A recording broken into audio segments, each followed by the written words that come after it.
안녕하세요. 오늘은 박정희 시대의 이중성 제 1부 박정희 시대의 기성정결에 있어가지고 일어선다는 것에 대한 이야기입니다. 기본적으로 시대적 배경이 박정희를 쿠데타를 해야 되겠다 하는 그 생각을 가지게 한 것이다. 그러니까 기가 사회적인 환경, 시대가 영웅을 만든다고 시대가 박정희에게 쿠데타를 하고 나라를 바로 잡아야 되겠다 하는 생각이 일어나게 했다는 입장을 가지고 있습니다. 두 번째로 이제 2부에서는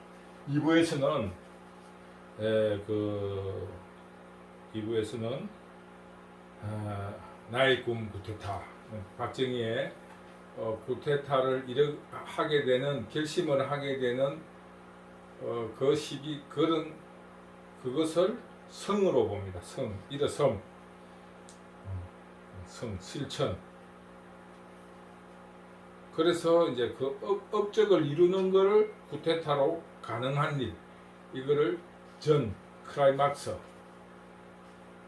기성전. 그러면서 클라이막스의 반전이 쿠데타로 불가능한 일, 이 반전, 기성전입니다. 그 다음에 결론, 박정희가 결국 죽기 전에 해야 될 일은 쿠데타를 넘어서 아래로부터의 동의 혹은 아래로부터의 어떤 혁신, 정치적인 변혁, 이런 거를 이루었으면 좋지 않았느냐 하는 게 이 책의 구성이거든요. 그래서 오늘은 박정희가 쿠데타를 해야 되겠다 하는 그런 결심을 하게 되는 사회적인 환경을 말씀드리려고 합니다. 가장 먼저 오늘 여기서 말씀드리는 것은 강의 중에 모든 존칭은 생략하겠습니다. 혹 듣기 거북하시더라도 존칭에 혹은 존칭이나 명칭에 대해서 어떤 가치성이 있기 때문에 누구를 존중한다 안 한다라는 이런 시비도 있을 수 있고 공평무사하게 모든 존칭은 생략하겠습니다. 그 시대적인 배경으로는 가장 우선적으로 정치적 혼란입니다. 그것은 정치적 리더십의 부재, 이렇게 이제 제목을 달았는데, 정치적 리더십의 부재, 경제적인 빈곤, 세 번째로는 사회적인 혼란, 그 다음에 그러나 어쨌거나 간에 이런 부정적인 입장 속에서 내부적으로는 국민들이 어떻게 한번 살아봐야 되겠다 하는 그런 의욕으로 교육의 열성, 그리고 교육이 굉장히 활성화되기 시작했다는 것.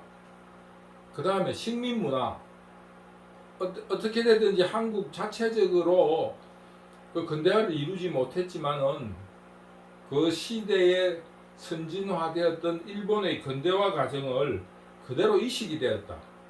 어쨌거나 법과 제도, 문화, 여러 가지들이 굉장히 긍정적인 의미로 이식되었다. 요즘 이것이 이제 그 식민지 근대화론이라는 이런 이야기가 있습니다만 긍정적인 이 측면이 굉장히 많이 있었다는 건 사실입니다. 그 다음에 좀 이제 문제로 제기되고 수 있는 것은 미국의 안전보장, 그 다음에 국민들 간에 일어났던 국가 재건론, 그러면서 위에 부정적인 측면에 속해야 되겠습니다만은 이념의 혼란. 그러니까 어떤 부정적인, 굉장히 부정적 사회 구조 속에서 그래도 어떤 긍정성, 교육이라든가 식민문화라든가 미국의 어떤 안전보장, 그리고 이제 국가 재건론을 하겠다는 내부적인 어떤 각성, 이런 굉장히 이중적으로 국가에 대한 어떤 희망이 싹트가고 있던 시절이었다. 이것이 이제 박정희의 쿠데타를 일으키게 한 것입니다. 제1부의 제목 구테타 올 것이 왔구먼. 이거는 이제 5.16 일어나서 박정희를 비롯한 지도부가 그 당시 민주당 정부의 대통령이었던 윤보순을 찾아갔을 적에 윤보순 대통령이 말하기를 구테타를 일으켰다 하면서 이렇게 이야기를 하니까 올 것이 왔구먼 이런 말을 했다 혹은 안 했다 라는 말로 뭐 그런 시비가 있는 그런 구절입니다. 그 말이 있었다 없었다를 떠나서 결국은 이 사회 구조가 그때는 구테타의 필요에 대한 국민들의 그 입장이라든가 혹은 군 내부의 그런 여러 가지 이 어떤 의혹들이 일어나고 있었다 하는 것을 말해주고 있는 것입니다. 오늘은 정치적 리더십의 부재에 대해서 한 말씀 해드리고 싶습니다. 먼저 우선적으로 말하면은 그 해방 이후 5년 만에 전쟁이 일어났잖아요. 해방 이후 5년 만에 전쟁이 일어나고 3년여에 걸친 전쟁이 일어났습니다. 6.25 전쟁.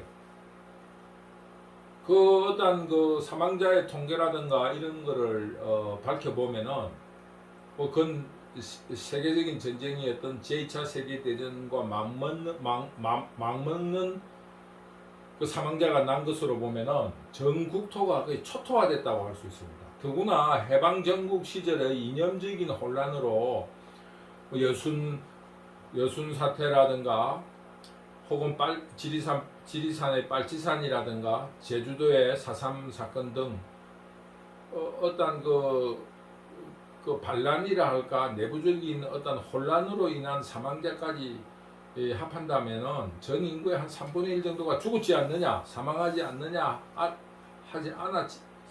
않았느냐 하는 의혹이 있을 만큼 전 국토가 초토화된 그런 전쟁을 겪은 지 8년, 61년도에 구테타가 8년 정도 된 세월이었습니다. 그러니 그 시절이 얼마나 혼란스러웠을 것인가는 여러분들도 짐작하고 남음이 있을 겁니다. 간단히 말하면 전쟁이 끝난 지 뭐 8년밖에 안 됐으니까, 그러니까 8년이라 하면은 뭐 3년 동안 복구하고 자리 잡는다는 그 혼란기를 벗어나면은 정상적인 생활 사회가 만들어진 지도 한 3년에서 5년 정도에 불과한 그런 굉장히 혼돈한 시기였습니다. 그러다 보니까 그런데 문제는 이 모든 역사가 타의에 의해서 이루어지고 있다는 겁니다. 쉽게 말하면 조선 멸망 이후 세계의 제국주의화에 의해서 일본이 제국주의가 되면서 한국은 식민지가 되었어요. 그리고 36년간의 식민지에 의한 식민 문화로서 근대화가 된 것입니다. 완전히 타율적입니다. 그러니까 민족 문화라든가 민족 의식이라든가 민족이 나아가야 될 길 이런 거 없이 근대화라는 발전을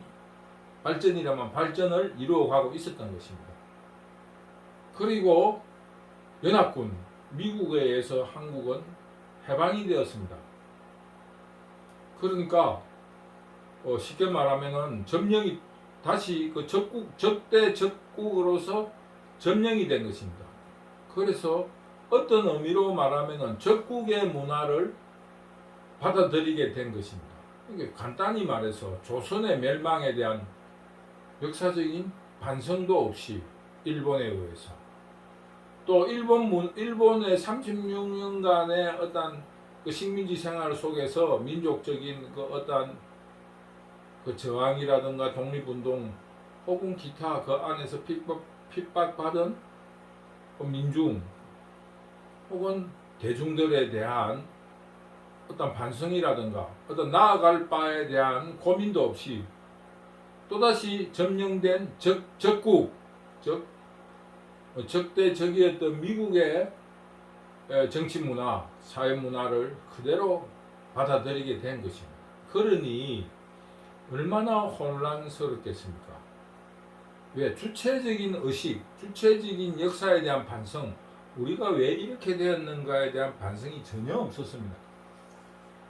그러다 보니까 그 내부적으로 모순이 있는 겁니다. 쉽게 말하면은 친일파에 대한 문제와 어떤 친일파의 간단하게 말하면 친일파의 문제에 대해서 어떻게 정리를 해야 될 건가? 쉽게 말하면 일본에 부역한 사람의 문제, 또 그리고 그 일본에 내서 저항했던 사람의 문제, 이런 문제들이 정치적으로 표출되고 있었습니다. 거기에 따르는 경제적인 문제, 부역을 하면서 얻었던 경제적인 어떤 또 저항하면서 잃었던 재산, 그 어떤 재산의 마이너스, 경제적인 마이너스 등의 문제, 이런 내부적인 문제, 거기에서 어떤 농민의 토지에 대한 문제, 이런 내부적인 모순들이 생기게 된 것입니다. 그런데 그런 어떤 반성 없는 역사와 내부적인 모순 속에서도 그 문제의 해결을 정치적인 폭력으로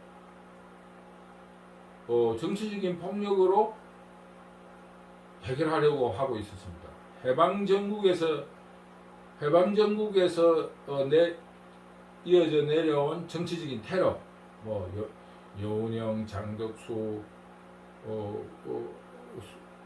송진우, 기타 등등, 그리고 실패한 것이지만은 많은 어떤 정치적인 암살, 이승만 암살, 또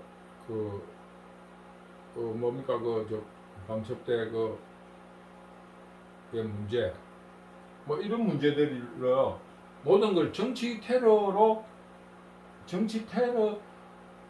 해결하라고 했습니다. 일종의 정치적인 폭력이죠. 그런데 50년대 말 60년대에 접어들면서 선거 부정에 의해서 4.19가 일어났지 않습니까? 4.19가 일어나면서 다시 대중들에 대한 정치적인 폭력이 심화되고 있었습니다. 간단히 말하면은 국민학생들까지 그 어떤 민주적인 요구라는 이름 하에 악덕 선생 물러나라 하는 데모를 할 정도고, 군대 훈련소에서는 훈련이 너무 혹독하다고 훈련병들이 데모를 할 정도로 어떤 정치를 폭력으로 해결하려고 하는 그런 혼란상이 있었습니다. 그 다음에 잘 알다시피 헌법의 훼손, 권력에 의해서 이승만 정부에 의해서 제1차 개헌, 직접 선거를 하자는 1차 개헌이 있었고, 또 그 다음에 또 두 번째로서는 삼선 개헌, 이승만의 삼선을 보장하자는 문제가 있었고, 그러면 이제 또 3차로는 이제 민주당 정부에서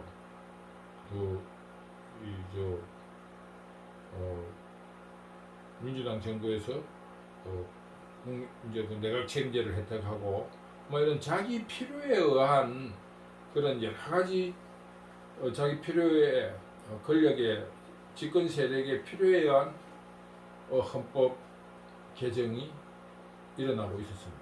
그러니 정치에서의 기본인 헌법 자체가 권력의 입맛에 따라서 개정이 되고 존중되지 않고 있으니 이 정치적으로 안정을 가지고 올 수 없었던 것입니다. 그 다음에 이제 선거 부정, 그건 이제 헌법 개정에서도 나타나지만은 이제 선거의 부정, 이거는 정치 문화의 어떤 미숙에서도 일어난 일이지만은 또 권력의 어떤 욕심에 의해서, 장기 집권에 대한 욕심에 의해서 일어난 일이기도 합니다. 더구나 이제 그저 4.19를 만들게 됐던 그 이제 그 제3 제 그, 그, 제 어, 그 3.15 부정선거 3.15 부정선거는 이승만 대통령이 80을 넘다 보니까 다음 부통령은 이승만의 유고로 인해 가지고 이승만의 유고로 인해서 부통령이 대통령이 될 확률이 높다 보니까 대통령에 대한 선거 부정이 아니라 이기붕을 부통령으로 시키 자유당 소속인 이기붕을 부통령으로 시키기 위한 부정선거가 일어난 것입니다. 이런 거는 여러분들한테 이제 디테일하게 자세히 말씀을 이제 차근차근 드리기로 하고, 오늘은 이제 이 정치적 혼란, 정치적 리더십에 대한 그런 이제 문제를 제목만 가지고 이제 해결하려고 여러분에게 제시하는 것입니다. 그 다음에 정치 미숙과 함께 일어난 일이 정치 세력화를 하는 기술적인 그런 게 많이 부족했다. 정치 세력화를 할 수 없었던 것입니다. 그러니까 쉽게 말하면 중구난방으로 정치적 요구를 하다 보니까 정치가 굉장히 혼란스러웠던 것입니다. 이 정치라는 건 리더십을 발휘해가지고 국민들을 이끌어가야 되는데 이러지 못하고 자기들의 어떤 호구지책, 정치를 자기들의 호구지책, 그러니까 자기들의 정치, 경제, 사회, 문화적인 이익을 위해서 정치 몰입배로서 활동을 하고 있으니 국민들은 전쟁 끝난 후 먹고 살기도 어려운데 그 정치 몰입배들에 의해서 가렴 주고 세금이라는 기타 모든 핍박을 받고 있는 그런 어떤 시대라고 할 수 있어요. 근데 오늘 정치적 리더십, 정치적 혼란에 있어서 이제 제가 한 가지를 지적하고 싶은 게 있어요. 그 시절에 정치적으로 굉장히 안타까웠던 일이 3대 대통령 선거에 있었던 조봉암 씨의 정치적인 사형입니다. 여기서도 나오지만 정치 폭력의 일상화는 정치 테러의 일상화 혹은 정치 폭력의 일상화는 대중들에 의해서 불법적이라 혹은 하여튼 대중적으로 어떤 법의 테두리 안팎에서 일어난 일도 있지만은 제도적 사법을 통한 정치 테러도 굉장히 심했습니다. 가장 비근한 게 조봉암의 사형인데, 간단하게 말하면 어떤 조봉암 사건에 대한 전체적인 내용은 생략하고 그 시절에 우리나라의 정치 세력은 자유당과 민주당이 있었어요. 근데 자유당은 요즘처럼 미국을 배경으로 한 정치 세력입니다. 그 다음에 민주당은 간단하게 말하면은 김성순이 송진은이 이런 사람들에서 보이다시피 그 시절에 산업화의 미비한 사태에서 지주들이 어떤 사회 구성원의 어떤 지도자였는데 모두가 지주들 출신입니다. 전라북도의 어떤 만경 평야니 전라도 지방의 어떤 지주들을 중심으로 만들어진 정당입니다. 그러니 어떤 의미에서 친일적인 색채가 굉장히 강한 사람이었어요. 간단하게 말하면은 자유당은 어쨌든 명목으로라도 미국을 얻고 미국에서 독립운동을 한 사람을 지도자화했습니다. 그러나 그 밑에 관료라든가 그들을 바치는 참모들은 테크노크라트를 할 수 있겠죠. 그러니 어떤 관료적으로 기술적 혹은 전문성을 가져야 되다 보니까 일제시대에 신일의 부역 혹은 일제 시대의 그런 기술, 뭐 행정적인 기술이라든가 정치적인 기술이라든가 기타 여러 가지 산업 정책에 대한 전문성을 가진 사람을 구하다 보니까 결국에는 어떤 그 참모들은 하급 밑에 관리들은 친일 세력들이 많았습니다. 그런데 임시정부를 중심으로 한 김구는 한독당이라는 독자적인 당을 가지고 있었습니다. 그런데 그랬지만은 그 한독당은 그 재헌의회를 구성할 때 참여하지 않았어요. 왜? 남북 그 통일정부를 만들어야 된다. 그런데 결국 그 어떤 그 단독 정부가 수립된 이후에 결국 한독당조차도 이승만의 독립주의에 동의를 해서 자유당에 많이 포섭되었습니다. 그런데 민주당은 간단히 말하면은 그 친일 세력이었어요. 더구나 국내에 거주하고 있었고, 물론 그들이 이제 뭐 정치 독립 자금을 댔다 뭐 이런 여러 가지 어떤 독립 세력의 후원 세력이다 뭐 이렇게 강변을 하고 있습니다만은, 뭐 엄정한 의미로 보면은 지금 민주당이 자기들이 이어받고 있다는 그 시절의 민주당은 지주 세력이고 친일파 세력입니다. 분명하게 말하자면은 그 지도자 자체도 친일 세력입니다. 그래서 거기에 독자적인 어떤 그 요즘 말하면은 진보자파 혹은 하급 대중을 대변하는 정당으로서 진보당을 창당한 조봉암이 있었습니다. 그런데 이제 조봉암이 이제 안타까운 이유는 우리나라의 그 시절의 정치 구도는 지금